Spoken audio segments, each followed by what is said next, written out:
আমি 5-এ বৃত্তি পায় মাদ্রাসায় গেছি শুধু উর্দু আর আরবি শিখার শৌকে, কোনো আলেম হওয়ার শৌকে না। আমার শখ ছিল আমি উর্দু ভাষা শিখবো, আরবি ভাষা শিখবো,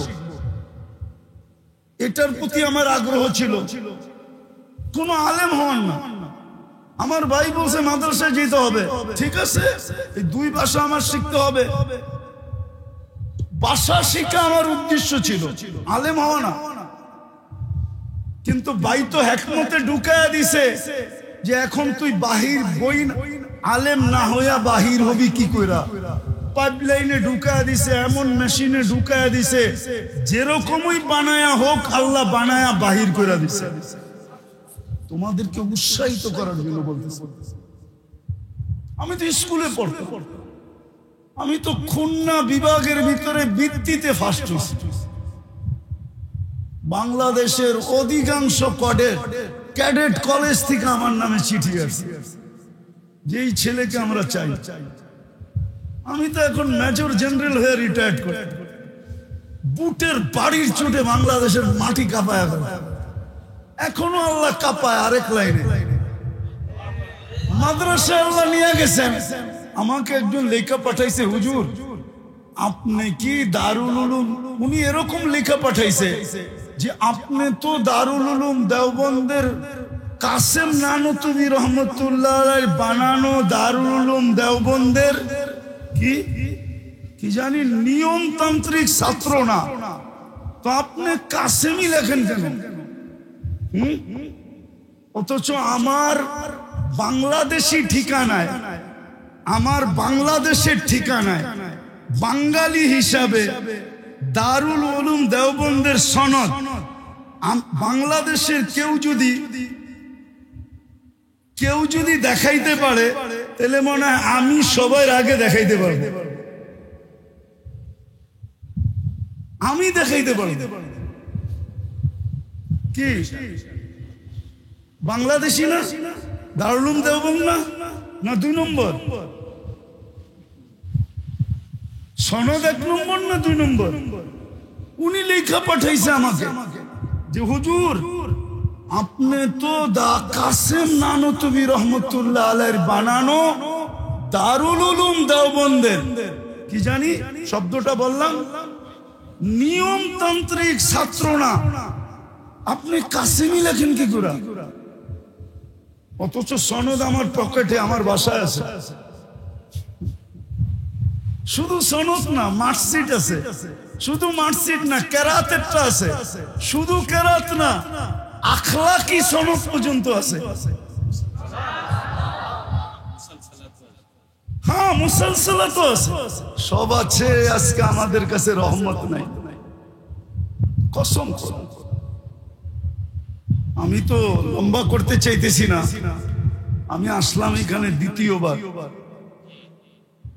সব আছে আমাদের কাছে, রহমত নাই, রহমত। 60টা দেশ আছে আমাদের কাছে, মুসলিম দেশ 60টা, 250 কোটি মুসলমান আছে।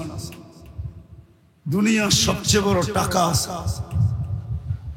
দুনিয়ার সবচেয়ে বড় টাকা মুসলমানের কাছে। কুয়েতের টাকার তুলনায় আমেরিকার টাকা 4 গুণ 5 গুণ ছোট। 1 দিনার দিলে $5 পাওয়া যায়, 1 দিনার দিলে 4 পাউন্ড পাওয়া যায়, 1 দিনার দিলে এরকমই 4 ইউরো পাওয়া যায়। দুনিয়ার এই 3টা টাকাই সবচেয়ে বড় আমাদের চোখে, ডলার, পাউন্ড আর ইউরো। কিন্তু এর চেয়েও 4 গুণ 5 গুণ বড় কুয়েতের টাকা,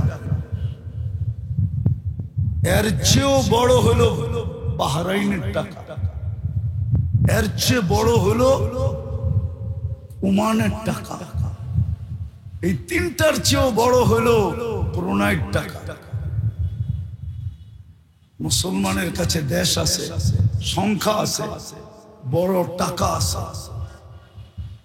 কসম খোদা, দুনিয়া ঘুরা দেখেন, আজকে যে নিয়ামত আল্লাহ মুসলমানদেরকে দিয়েছে, দুনিয়ার কাউকে এই নিয়ামতের ছোঁয়া দেয় না।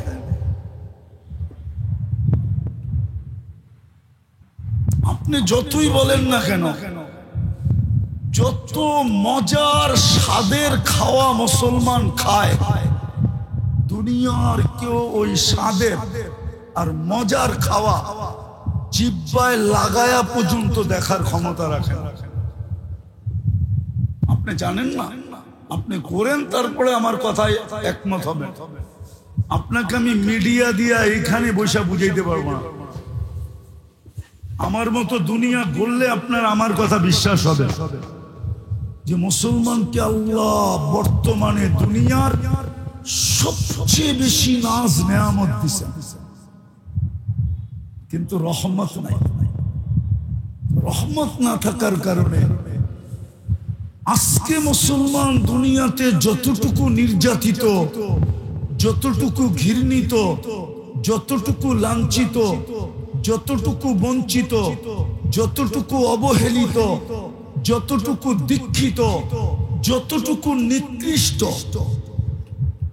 অতীতে কোনো দিন এতটুকু ছিল।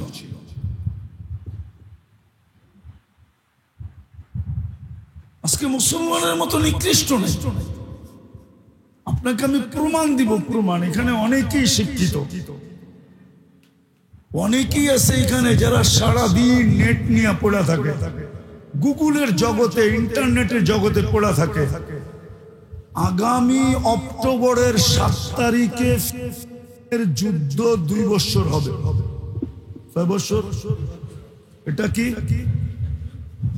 সেপ্টেম্বর? আগামী মাসের 7 তারিখে কয় বছর হবে? 65,000-এর উপরে মিডিয়ার কথায় মারা গেছে, এর চেয়ে বেশি, কিন্তু মিডিয়ায় বলে 65,000 মারা গেছে। আচ্ছা বলেন, মানুষ প্রাণীর অন্তর্ভুক্ত না অন্তর্ভুক্ত না? হ্যাঁ, অন্তর্ভুক্ত। সত্য তো না? মনে হয় বুঝা বলতেছেন না। বুঝা? তাইলে প্রাণীবাদীরা আজ পর্যন্ত একটা প্রতিবাদ করলো না কেন? ওরা তো কুকুর মারলেও প্রতিবাদ করে। নাইলে বাংলাদেশের সুপ্রিম কোর্ট কেন রায় দিল যে ঢাকা শহরের কুকুর আর সিটি কর্পোরেশন কোনোদিন আগের মতো ইনজেকশন দিয়ে রাত্রে মারতে পারবে না? বন্দি করে নিয়ে উঠায়া নিয়ে কোথাও ফিকা ফেলতে পারবে না। বরং কুকুর যেইভাবে আছে ওইভাবে শহরে থাকবে, স্বাভাবিকভাবে মৃত্যু হইলে মরবে। কি নাই আপনার সুপ্রিম কোর্টের এই রায়? এই রায়ে জিতছে কারা? প্রাণীবাদীরা। ওরা রিট করছে, সুপ্রিম কোর্ট এই ফয়সালা দিছে। সারা দুনিয়ার থেকে এটার উপরে চাপ ছিল, সারা দুনিয়া এটাই রুলস। কেননা কুকুরও প্রাণী, তাকে ইচ্ছা মতে নিধন করা যাবে না। যদি কুকুরের বেলায় আপনি এটা করতে পারেন, তাইলে মানুষগুলা কি প্রাণী না? আপনারা নেটের জগতে থাকেন, আমাকে একজনে দেখান যে প্রাণীবাদী দুনিয়ার কোন সংস্থা আজ পর্যন্ত ছোট একটা নিন্দা, ছোট একটা প্রতিবাদ কি? আপনি বলেন, আপনি তো পাইছেন, আপনি পাইছেন, আপনি পাইছেন, আপনি পাইছেন, আপনি পাইছেন, কেউ পাইছে কেন? ওরা জানে মুসলমান এটা মানুষ না, এটা প্রাণী না, এটা আগাছা। এটা কি? এটা কি? আগাছা নিয়ে আমাদের প্রতিবাদ নাই, আমাদের প্রতিবাদ হইল প্রাণী নিয়া।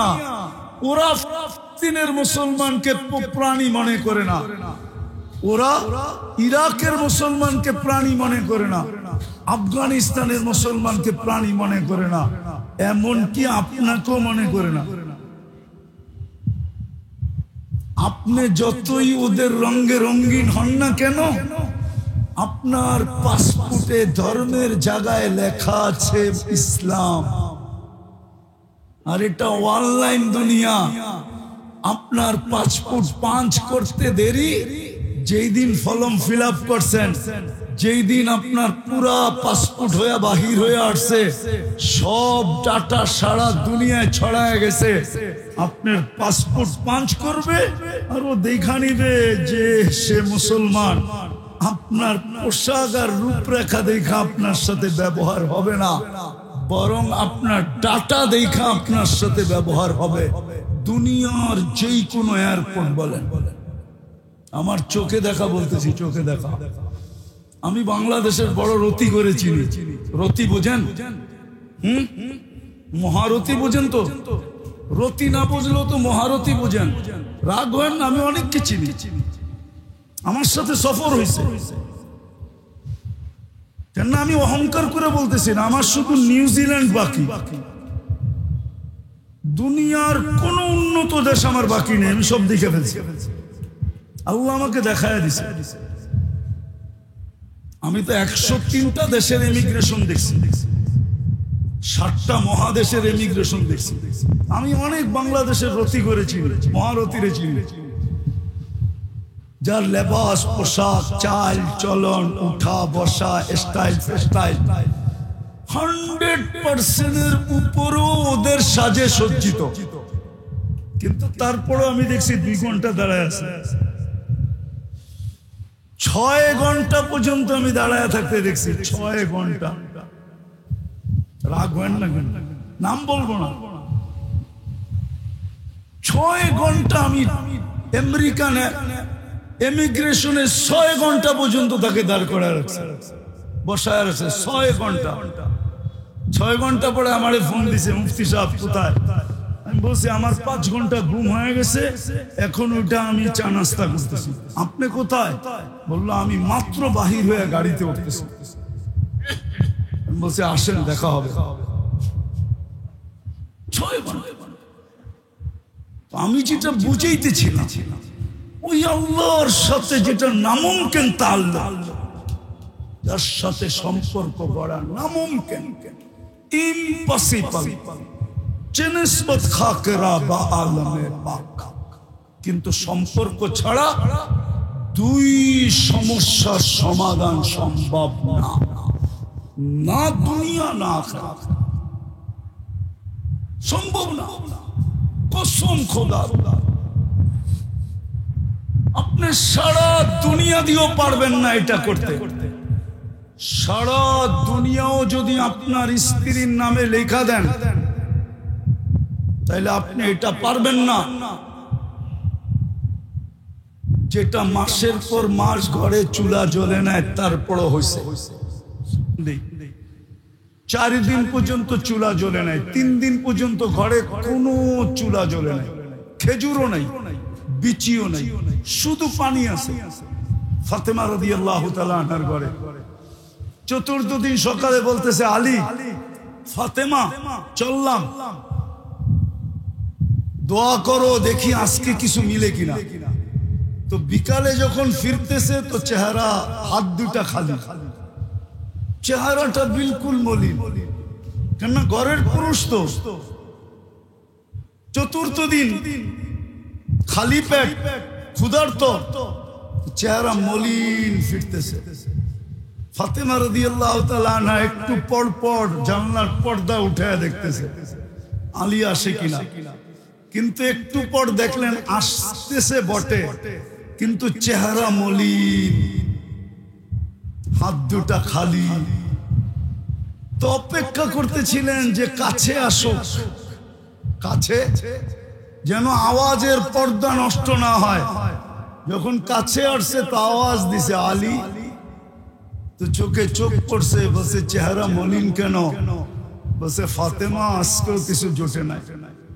তো বলতেছে, আলী ওয়াজাদনা শাকারনা লাম নাজিস সাবরনা, পাবো তো শুকরিয়া আদায় করব, না পাবো তো সবর করব।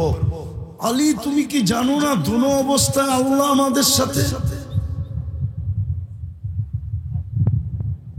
আর এটাও কি তুমি জানো না যাদের সাথে আল্লাহ থাকে তাদের চেহারা মলিন হওয়া শোভা পায় না? ফালা ইয়াহসিবু লানা আন নাকুনা মাহজুন। আমাদের জন্য শোভা পায় না আলী চেহারা মলিন হওয়া। তোমার চেহারা মলিন কেন? আল্লাহ যাদের সাথে থাকে তাদের চেহারা মলিন হওয়া শোভা পায় না। তোমার চেহারা মলিন কেন? আলী হাসো তো খুলবো দরজা, নাইলে খুলবো না।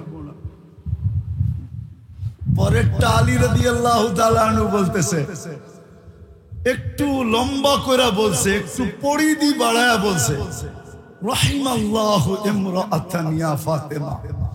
ফাতেমা, তোর মতো মেয়েদের উপরে আল্লাহ রহমতের বৃষ্টি বর্ষণ করুক। দাখালা যাওজাহা বাইতাহা, স্বামী ঘরে ঢুকলো, সাররাত ওয়া তাবাসসামাত, তুই এখনো খুশিতে নাচতেছিস আর মুস্কি মুস্কি হাসতেছিস। রাহিমাল্লাহু ইমরাআতান। একটু ভাবেন না, একটু ভাবেন, একটু ভাবেন না, এই ঘরের সুখের চিত্রটা একটু ভাবেন না। কেমন চিত্র? এটা ওই দিনের কাহিনী যেই দিন হাসান হোসাইনকে আল্লাহর রাসূল জিহ্বা চুষায়া খিদা নিবারণ করাইছিলেন। ওই দিনের কাহিনী, ওই দিনের কাহিনী। তো আমি যেটা বুঝেছিলাম, আল্লাহ পাওয়ার জন্য, যেটা ইম্পসিবলকে পসিবল করার জন্য আল্লাহ আমাদের ভিতরে মুহাম্মদুর রাসূলুল্লাহকে পাঠাইছিলেন। আর গ্যারান্টি দিয়া পাঠাইছিলেন, গ্যারান্টি, গ্যারান্টি। কোরআনে খুঁজলেও গ্যারান্টি পাওয়া যাবে, হাদিসে খুঁজলেও গ্যারান্টি পাওয়া যাবে। কিন্তু আফসোস, উম্মত গ্যারান্টি যুক্ত জিনিসকে ছেড়া দিল, মেড ইন জিঞ্জিরায় আসক্ত হয়ে গেল। মেড ইন জিঞ্জিরা বোঝেন? আসল জাপান ছেড়া দিল, মেড ইন জিঞ্জিরায় কি হয়ে গেল? আসক্ত হয়ে গেল। আল্লাহ মুহাম্মদুর রাসূলুল্লাহকে রবিউল আউয়াল মাসে এই জন্যই পাঠাইছে, ইম্পসিবল কে পসিবল করার জন্য। আমি অন্য নবীদের কথা বলতেছি না, মুহাম্মদুর রাসূলুল্লাহকে আল্লাহ এই উম্মতের ভিতরে এই জন্য পাঠাইছেন যে ইম্পসিবল কে, আরো দুটা শব্দ আছে, যদি বোঝেন তাইলে বলি, বলবো।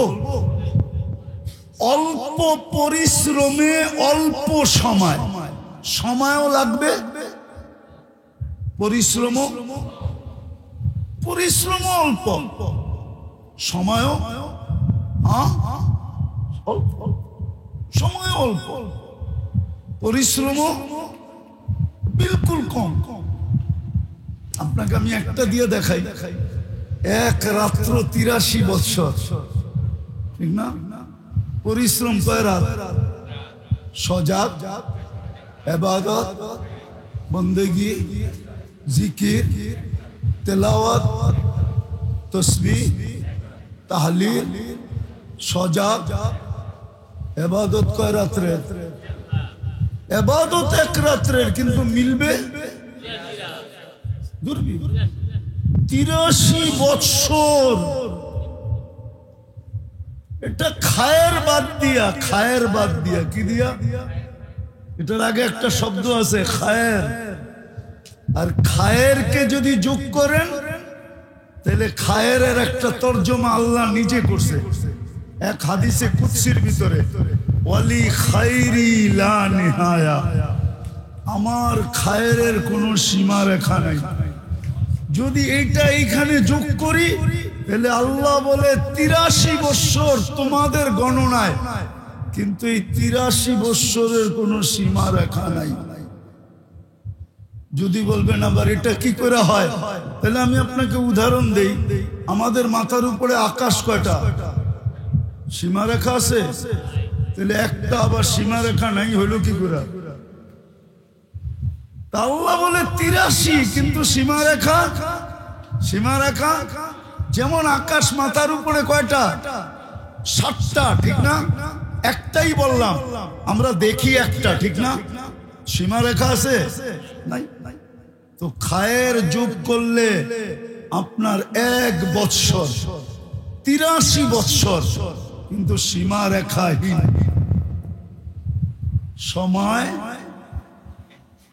অল্প, পরিশ্রম অল্প। মুহাম্মদুর রাসূলুল্লাহ এই জন্য আসছেন,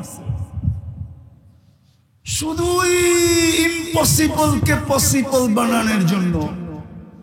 এই জন্যই তো গ্যারান্টি দিছে, ডেলি 32 বার যেটা তোমরা চাও কমসে কম, ইহদিনাস সিরাতাল মুস্তাকিম, ডেলি 32 বার চাই। চাই ইমামের মাধ্যমে হোক, চাই একা একই হোক। ফরজ 17 রাকাত, বেতের 3 রাকাত, 20 রাকাত, সুন্নতে মুআক্কাদা 12 রাকাত, 32 রাকাত। 32 রাকাতে সূরা ফাতিহা পড়ি, প্রত্যেকবার বলি ইহদিনাস সিরাতাল মুস্তাকিম। আল্লাহ বলে সিরাতে মুস্তাকিম, ইন তুতিউহু তাহতাদু। সিরাতে মুস্তাকিম পাওয়ার জন্য, আমি সম্ভব করার জন্য, যেটা অসম্ভব আমি বন্ধুকে পাঠায়া দিছি। বন্ধুর কদমে যা,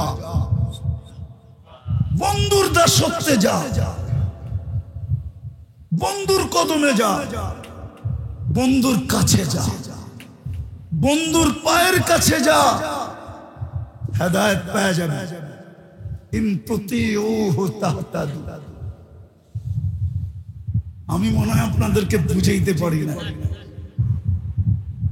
মুহাম্মদুর রাসূলুল্লাহ আসছে অসম্ভবকে, যেটা অসম্ভব আমার কথা কেউ অপব্যাখ্যা করতে পারে, কিন্তু অপব্যাখ্যা করেন না। ইম্পসিবল কে পসিবল করার জন্য, নাইলে চেনেসমত খাকেরা বা আলমে পাক। সৃষ্টির সম্পর্ক আল্লাহর সাথে, মখলুকের সম্পর্ক খালেকের সাথে। আল্লাহ তো আল্লাহ, আল্লাহ তো আল্লাহ তো। আপনি 99 নামের তর্জমা পড়ে দেখেন, এটার ভিতরে ডুব দিয়া দেখেন, 99 নামের তর্জমা পড়ে দেখেন, আল্লাহ দেখেন। আল্লাহ যেদিক দিয়ে করবেন ওদিক দিয়ে আল্লাহ আল্লাহ থাকবে। আল্লাহ আলিফ ফালায়া দেন, লিল্লাহি মুলকুস সামাওয়াতি ওয়াল আরদ। আবার লাম ফালায়া দেন, লাহু মুলকুস সামাওয়াতি ওয়াল আরদ। আবার লাম ফালায়া দেন, থাকবে শুধু হু, হুয়াল্লাহুল্লাযী লা ইলাহা ইল্লা হু। একবার ফালান, আবার যোগ করেন, আল্লাহ আল্লাহ। আবার 99 পদের মালিক, যার পদের কোনো বেদায়ও নাই নেহায়ও নাই। কিতাবের নাম আছে বেদায়া নেহায়া, কিন্তু আল্লাহর পদের কোনো বেদায়ও নাই, শুরুও নাই, শেষও নাই। 99 পদের মালিক, যিনি আল্লাহ না, যিনি রহমান, যিনি রহিম, যিনি মালিক, যিনি কুদ্দুস, যিনি সালাম, যিনি মুমিন, যিনি মুহাইমিন, যিনি আজিজ, যিনি জব্বার, যিনি মুতাকাব্বিরুল খালিকুল বারিউল মুসাব্বিরুল গফফারুল কহ্হারুল ওয়াহাবুর রাজ্জাকুল ফাত্তাহুল আলিমুল কাবিদুল বাসিতুল খাফিদুর রাফিউল মুইসুল মুদিল্লুস সামিউল বাসিরুল হাকামুল আদলুল লতীফুল খবীরুল হালিমুল আযীমুল গফুরুশ শাকুরুল আলিয়ুল কবীরুল হাফিজুল الحسيم الجليل كريم الرقيب المجيب الواسع الحكيم الودود المجيد الباعث الشهيد الحق الوكيل القوي المتين الولي الحميد الموصي المبدي المعيد المحيي المميت الحي القيوم الواجد الماجد الواحد الاحد الصمد القادر المقتدر المقدم المؤخر الاول والاخر الظاهر والباطن الوالي المتوالي البر التواب المنتقم العفو الرؤوف مالك الملك ذا الجلال والإكرام المقسط والجامع والغني والمغني المانع الدار النافع النور الهادي البديع والباقي الوارث والرشيد الصبور جل جلاله ويا الله লোকে আপনি সম্পর্ক করেন কি করে ওরাউল ওয়ারা ইম্পসিবল কে পসিবল করার জন্য মুহাম্মদুর রাসূলুল্লাহ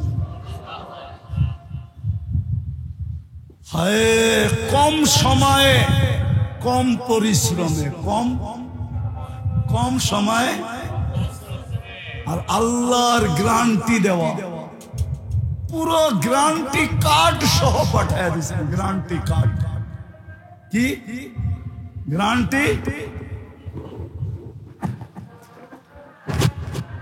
গ্যারান্টি কার্ড দিয়ে পাঠাইছে। আমি তো কোরআন থেকে একটা দেখাইলাম, আর এই গ্যারান্টি কার্ডকে মাইনেই সাহাবায়ে কেরাম 1500 মেডেল পেয়েছেন আর দুনিয়াকে কাঁপায় দেখায় দিয়ে গেছেন। একজন যেখানে গেছে একজন আপনারা ইতিহাস পড়া দেখেন না, সমগ্র চীনকে দুইজনে, চীন না বর্তমান চীন না, মঙ্গোলিয়া সহ চীন, দুইজনে মুসলমান বানাইছেন। দুইজনে। হুজুররা রাগ হয় না, পায়ে হাত রাখে, ইতিহাস পড়া দেখেন।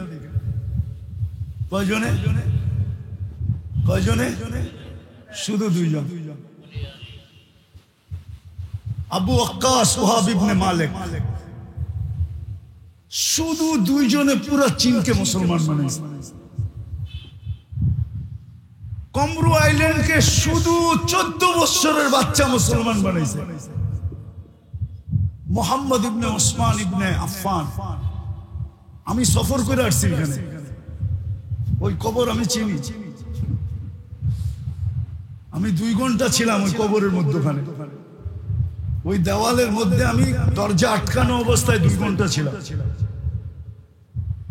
বিদায় অনেক জিনিস আছে। আমাদের আমিনুল ইসলাম সাহেব আপনারা দেখছেন কিনা জানি না, হুজুরে দেখলে দেখতে পারে, লালবাগের খতিব ছিল।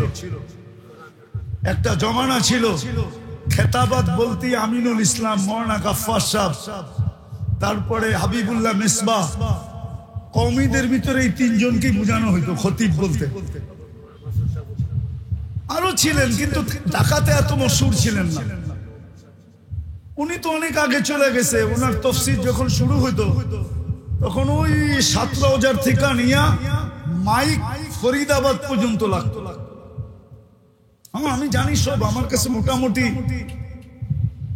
একটু গাটাগাটি করি তো তারিখ আমার কাছে জানা আছে। তো যেটা বলতেছিলাম,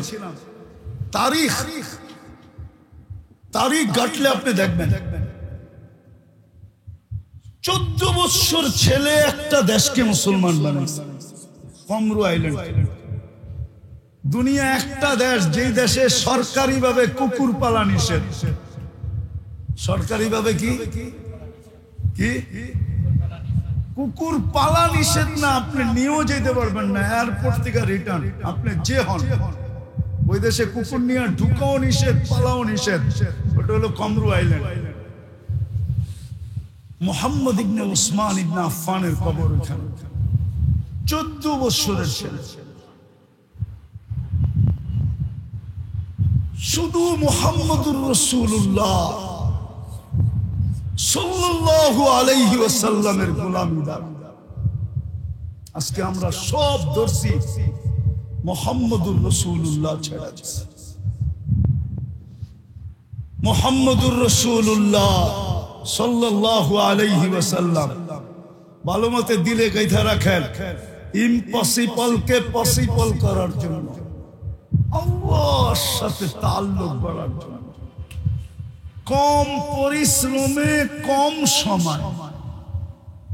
কিন্তু একটা প্রশ্ন এখানে রয়ে গেছে যে মানতাম কোরআনের এক আয়াতে প্রশ্ন হয়, সূরা ইব্রাহিমের প্রথম আয়াত, আলিফ লাম রা কিতাবুন আনসালনা ইলাইকা লিতুখরিজান নাসা মিনাজ যুলুমাতি ইলান নূর। আল্লাহ আমাদের নবীজিকে খেতাব করে বলছিলেন। তো ওইখানে একটা প্রশ্ন হয়, আল্লাহ আমাদের নবীজিকে কিয়ামতের সকাল পর্যন্ত সময় দিলেন। কি সময়? কতটুকু? কিয়ামতের সকাল পর্যন্ত 2-4 হাজার বছর বয়স দিলেন তো 63 বছর বয়স। 2-4 হাজার বছর দিল তো মনকে মানতাম, ঠিক না? কি প্রশ্ন আসে না? না মনে হয় হুজুররা মনে হয় ফতুয়া দিয়ে দিন না আমার উপরে উল্টা পাল্টা। প্রশ্ন আসে কি আসে না? হ্যাঁ, 2-4 হাজার বৎসর বয়স দিয়ে দিতেন, 500,000 বৎসর বয়স দিয়ে দিতেন, 5,000 বৎসর দিতেন, তাইলেও তো মনকে বুঝাইতে পারতাম। বয়স দিলেন কত? 63 বৎসর। মেরাজে তো লয়ে গেলেন, মানলেই মেরাজে তো নিয়ে গেলেন মানি, কিন্তু জমিনে তো তবুকের বাইরে নিলেন না। আল্লাহ রসুলের সবচেয়ে লম্বা সফর কোথায়? তবুক। জমিনের ভিতরে সবচেয়ে লম্বা সফর তাবুক পর্যন্ত, এর চেয়ে লম্বা সফর নেই। কমসে কম সুলাইমান আলাইহিস সালামের মতো দিয়া দিতেন, গুদুমুহা শাহরুন ওয়া রাওয়াহুয়া শাহরুন। একবার এদিক দিয়ে একটা চক্কর দিত উত্তর থেকে দক্ষিণ, আবার আরেকটা চক্কর দিত বিকাল বেলা কি পূর্ব থেকে পশ্চিম, ঠিক না? কি তাহলে তো সকালে এক চক্কর, বিকালে এক চক্কর, সারা দুনিয়ার চক্কর হয়ে যেত, ঠিক না? কি মনে আমি বুঝাইতে পারতেছি না। হ্যাঁ, দিতেন, তাও তো দিলেন না।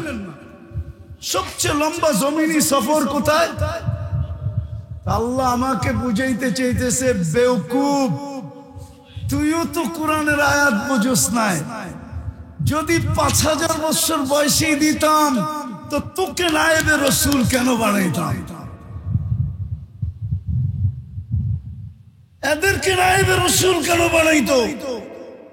একে নায়েবে রসুল কেন বানাইতো? বন্ধুকে যদি 5,000 বছর বয়স দিতাম, তাওরাসনাল কিতাব আল্লাযীনা ইসতাফাইনা কেন হতো না? মনে হয় বুঝাইতে পারি না। ওয়া আওরাসনাল কিতাব আল্লাযীনা ইসতাফাইনা কেন হতো? তাহলে তো এটা হওয়ার সুযোগ ছিল না। কেন 5,000 বছর পরে যায় ভাবতাম, 5,000 বছর পরে যায়, কিন্তু 5,000 বছর পর্যন্ত ভাবার কোনো দরকার দরকার দরকার নাই। আল্লাহ বলে, বেওকুফ, তুই বুঝোস না 63 বছর বয়স কেন দিলাম? এই জন্যই তো দিলাম যে আওরাসনাল কিতাব আল্লাযীনা ইসতাফাইনা। সারা দুনিয়া এই জন্যই তো চক্কর লাগাই নাই। যদি বন্ধুই চক্কর লাগাইতো সারা দুনিয়া, তাইলে তোদেরকে নায়েব হিসাবে কেন ঘোষণা করতাম? আওরাসনাল কিতাব আল্লাযীনা ইসতাফাইনা কেন বলতাম? আমার নবী চিৎকার দিয়া কেন বলতো, আল উলামা ওয়ারাসাতুল আম্বিয়া, আল উলামা ওয়ারিসি, উলামা আমার উত্তরসূরি কেন বলতো? তাইলে এইটাও বলার দরকার ছিল না। যদি সারা দুনিয়া চক্কর লাগায় দিতাম, সকালে একবার বিকালে একবার, হ্যাঁ, সকালে একবার বিকালে একবার, হ্যাঁ, পারতেন না? পারতেন না? হ্যাঁ, তাইলে তোকে কেন সারা দুনিয়ায় ঘুরাইতাম? মনে হয় বুঝাইতে পারি না। চলে গেছেন ইম্পসিবল কে পসিবল বানানোর জন্য মুহাম্মদুর রাসূলুল্লাহ সাল্লাল্লাহু আলাইহি ওয়াসাল্লাম। আর মুহাম্মদুর রাসূলুল্লাহ সব কিছুকে ধরে রাখার জন্য ওয়ারাসাতুল আম্বিয়া। বুঝাইতে পারছি কিনা জানি না। এই জন্য হক্কানি আলেম ওলামা এরা সব কিছু সুরক্ষিত করতেছে। এরা চৌকিদার, 4 ভাবে চৌকিদারি করতেছে। কয় ভাবে? হ্যাঁ, আপনার দেশ 4 ভাবে সুরক্ষিত। কয় ভাবে? হ্যাঁ, সামুদ্রিক ভাবে সুরক্ষিত নেভির দ্বারা, সামুদ্রিক ভাবে সুরক্ষিত নেভির দ্বারা, আকাশ পথে সুরক্ষিত বিমান বাহিনী দ্বারা, ঠিক না? বিতর্কতভাবে সুরক্ষিত পুলিশ এবং বিভিন্ন স্বরাষ্ট্র সংস্থা দ্বারা, ঠিক না?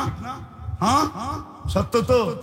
হ্যাঁ, আর আপনি সর্বভৌমত্ব, স্বাধীনতা, সর্বভৌমত্ব সীমান্ত ভাবে সুরক্ষিত সেনাবাহিনী দ্বারা, ঠিক এই দিনও সুরক্ষিত চারভাবে। কয়ভাবে? কয়ভাবে? কাদের দ্বারা? আর একটু আগেই তো বললাম কাদের দ্বারা? হক্কানি আলেম ওলামা দ্বারা। কয়ভাবে সুরক্ষিত? শেষ, আমিও চলে যাব, আমার প্রোগ্রাম আছে, শেষ জায়গায় চলে আসছি। চারভাবে। একটা হলো অক্ষরগতভাবে সুরক্ষিত, যেন কোরআনের কোন অক্ষর, হাদিসের কোন অক্ষর কেউ উল্টা উচ্চারণ না করতে পারে। এটা কারীদের দ্বারা সুরক্ষিত, ইলমে কেরাত দিয়ে সুরক্ষিত, কারীদের দ্বারা সুরক্ষিত। শব্দকে সুরক্ষিত হাফেজের দ্বারা। কেউ যেন কোন শব্দ কোরআন হাদিসের এদিক ওদিক না করতে পারে, এই জন্য হাফেজদের দ্বারা কোরআন সুরক্ষিত, অক্ষর সুরক্ষিত, মানি মতলব তফসির সুরক্ষিত এই সমস্ত ওলামা দ্বারা। কেউ যেন কোরআন হাদিসের অপব্যাখ্যা করে পার না পাইতে পারে, এই জন্য এরা 24 ঘন্টা চকিদারি করতেছে। চাই যত বড় ব্যক্তি কোরআনের অপব্যাখ্যা করুক, হাদিসকে অপব্যাখ্যা করুক, যত বড় বংশের করুক, যত বড় জাগার করুক, যত বড় ব্যক্তিত্ব করুক, ওলামার সাথে সাথে গলায় পাড়া দিয়ে ধরবে। সত্য তো? হ্যাঁ, আরে সত্য তো? হ্যাঁ, এটা হলো তৃতীয় সুরক্ষা। চতুর্থ হলো হাকিকতে কোরআন হাদিস। হাকিকত, হাকিকতে কোরআন হাদিস, হাকিকত। সেটা হলেন হক্কানি আল্লাহওয়ালারা, যাদের ছোঁয়ায় গেলে, যাদের ছোঁয়ায় গেলে মানুষ যেমনই যাক কোরআন হাদিসের রূপে রূপান্তরিত হয়ে যায়। একটা উদাহরণ দিব, জীবিত আসতেছে, জানুয়ারিতে আসবে তকি উসমানী মুদ্দাজিল্লুহুল আলী, পাকিস্তানের, চিনেন তো? নাম শুনছেন তো? হ্যাঁ, ওনার পীর কে জানেন? ওনার পীর হইল ডাক্তার আব্দুল হাই রহমতুল্লাহ আলাই। আমি ওনাকে শেষ বয়স পর্যন্ত আমার এই দুই চোখে প্র্যাকটিস করতে দেখছি। উনি মারা যাওয়ার কয়েকদিন আগেও প্র্যাকটিস করছেন। প্র্যাকটিস বুঝেন তো? রুগী দেখতেন। থানবী রহমতুল্লাহ আলাইহির সোহবতে এই মাদ্রাসায় ওনার কিতাব পড়ানো হয়। পড়ানো হয় না? উসওয়ায়ে হাসানা কওমি মাদ্রাসায় পড়ানো হয়, লাইব্রেরিতে আছে, কিন্তু কওমি মাদ্রাসায় অনেক জায়গায় পড়ানো হয় উসওয়ায়ে হাসানা। উনি ডাক্তার, কিন্তু কোরআন হাদিসের রূপে রূপান্তরিত। শুধু থানবী রহমতুল্লাহ আলাইহির সোহবত। কার? কার? আর ওনার সোহবতে যায় এখন তকি উসমানী মুদ্দাজিল্লুহুল আলী শাইখুল ইসলাম, বাংলাদেশের মিজানুর রহমান সাঈদ ওনার পীর সাহেব, মুফতি দেলোয়ার সাহেবের পীর সাহেব, আরো মনে হয় ওনার অনেক খলিফা আছে বাংলাদেশে। পাকিস্তানে তো ওনার হাজার হাজার খলিফা আছে, সারা দুনিয়ায় ওনার খলিফা আছে। তকি উসমানীর মতো এত বড় চিফ জাস্টিস শাইখুল ইসলাম, যাকে আরব আজম মানে, যার এলেম শিক্ষাগত যোগ্যতা সারা দুনিয়া মানে। আপনি না মানলে মানতে পারেন, কিন্তু সারা দুনিয়ার, এমন কি আপনি গুগলে সার্চ দিয়া দেখেন, গুগল পর্যন্ত ওনার শিক্ষাগত যোগ্যতা মানে।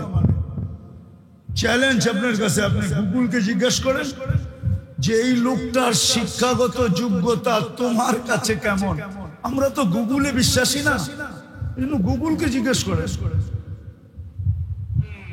এত বড় ব্যক্তিত্বের পীর একজন ডাক্তার, শুধু হক্কানি পীরের সোহবত। এই জন্য মেরে দোস্ত, অসম্ভবকে সম্ভব করার জন্য মুহাম্মদুর রাসূলুল্লাহ আজকে আমরা সব ধরছি মুহাম্মদুর রাসূলুল্লাহকে ছেড়া দিছি, নবীর রূপ ছেড়া দিছি, রেখা ছেড়া দিছি, যার কারণে আমাদের আজকে দুরবস্থা। যতদিন পর্যন্ত মুহাম্মদুর রাসূলুল্লাহর রঙে উম্মত রঙ্গিত ছিল, রঙিন ছিল, যুবক ছিল, যুবতী ছিল, নারী ছিল, পুরুষ ছিল, ছোট ছিল, বড় ছিল, শিক্ষিত ছিল, অশিক্ষিত ছিল, শাসক ছিল, শাসিত ছিল, পুরো উম্মত যতদিন পর্যন্ত ওই রঙে রঙ্গি ছিল ততদিন পর্যন্ত উম্মত ইজ্জতের সাথে ছিল। এজন্য শেষ কথা কোন কবি লেখছেন, আমি লিখি না, কথা তিনটা বড় কঠিন। মুসলমানো তুম কাহা সে রওয়ানা হুয়ে, যদিও উর্দুতে, যে মুসলমান উম্মতে মুহাম্মাদি একটু ভাবো তোমাদের যাত্রা কোত্থেকে, और कहां जाकर ठहरे, শেষ সীমানা তোমাদের কোথায় ছিল। কসম খোদা, সফরে গেলে চোখে কান্না আসে, কান্না। যখন সফর করি না, যখন সফর করি চোখে কান্না আসে, অনেক কান্না আসে। আল্লাহ আমাকে বহুত জায়গায় নিয়ে গেছে তো, কেননা আমি মরক্কো 2 বার গেছি, টিউনিসিয়া 1 বার গেছি, মরিতানিয়া আমি একবার গেছি। মরিতানিয়া কিন্তু আটলান্টিকের পাড়ে, ওই পাড়েই ব্রাজিল। তো দেখছি তো সাহাবাদের ছাপ কোথায় কোথায় আছে। আল্লাহ তো কম দেখান না এই পর্যন্ত। তো এই কবির কথা সত্য মনে হয় যে তোমাদের শেষ অবস্থান কোথায় ছিল, कहां से रवाना हुए और कहां जाकर ठहरे और आब कहां गिरे। আজকে তোমাদের দুরবস্থা কি? সারা দুনিয়ার চোখে তো চোখে, আমাদের সমাজেও আমরা কতটুকু নিচা চোখে মানুষ আমাদেরকে দেখে, এটা বর্ণনা দিয়ে শেষ করা যাবে না। আরেকটা শব্দ বলতেছি, আমরা আমাদের ঘরেও বেজ্জত, কোনো গরসের পুরুষ বলতে পারবে না। যতটুক একজন অভিভাবকের ঘরের ভিতরে ইজ্জত থাকা দরকার, সম্মান থাকা দরকার, যতটুক আদর যত্ন থাকা দরকার, যতটুক স্নেহ মায়া মমতা থাকা দরকার, যতটুক সমীহা থাকা দরকার, যতটুক তার সহানুভূতি থাকা দরকার, তার উপরে সহানুভূতি থাকা দরকার, যতটুক তার ভক্তি শ্রদ্ধা থাকা দরকার, ঘরে 100 ভাগের 1 ভাগ আছে কিনা আমি জানি না।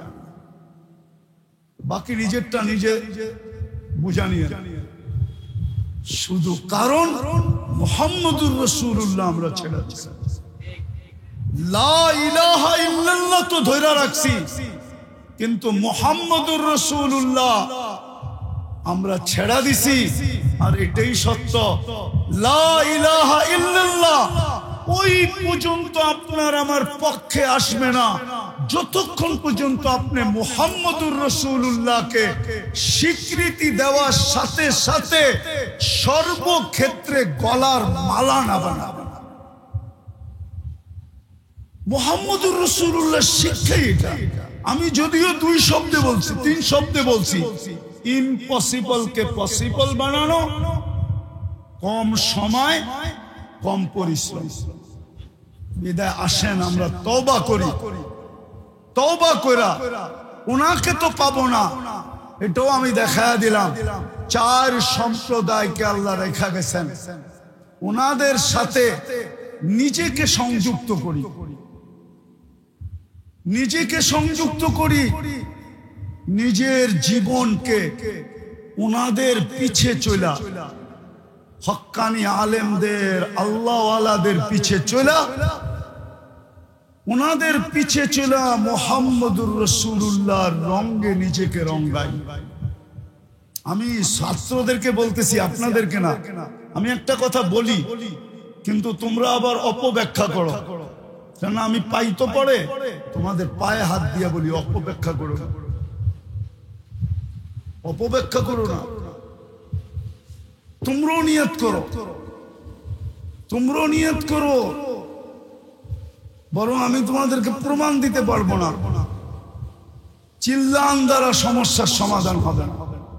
বরং হ্যাঁ, আমরা যত চিৎকার বেশি দিব তত আমাদের উপরে বিপদের পাহাড় তত বেশি ভাঙা পড়বে। আমি প্রমাণ দিতে পারি।